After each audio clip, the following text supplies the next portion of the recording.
పుణ్యాత్ములారండి సాగిపోతున్నది సాయి రథముఖ కథగా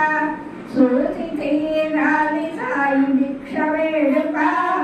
దాటితే రాదు ఎంత మంచి క్షణమిగా రండి రండి రండి పుణ్యాత్ములారండి సాగిపోతున్నది సాయి రథముఖ కథగా సూచి తీరాలి సాయి భిక్ష వేడుక దాటితే రాదు ఎంత మంచి క్షణమిగా గోలె పెట్టరు మోహమీరి బాబులు వీరుని దానికి కారణి గరీబులు సాయినను సరించుట వీరి జయము భిక్ష వేయుట సదా మీకు జయము భిక్ష వేస్తే కరిగిపోయేదేమి లేదులే అభిక్ష మీకు రక్షక మిగులులే లక్షలెన్ని ఉన్నా ఏదో వెలిచిలే సాయి కృప ఉంటే లేనిదేమి లేదులే కోటికి లేని నిరుపేదమైనను కోటును కలిగించిన ధనవంతులైనను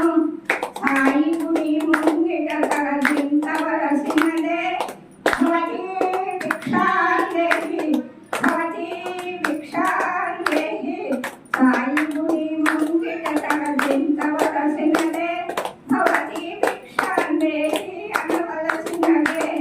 సాయి చెంతకు ఒక అడుగు మీరు వేయుము నీ చెంతకు సాయి 10 అడుగులేయును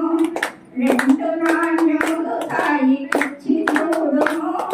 ఎన్నో నాణ్యములు సాయి మీకిచ్చును సాయి రథము నడిపేవి ధర్మ పదము ఆ పదము వీడేచేది మనోరథము ఎంతో అంతో కాదనక భిక్ష వేయును మీరెంతో ఎంతో సుఖముగా ఉందురు మీరు స్వందించి అందించే భిక్ష సాయి స్వీకరించి మీ పాపాలను పోగొట్టును భిక్ష వేస్తే పుణ్యమే దోర పడితే ధన్యమే భిక్ష వేస్తే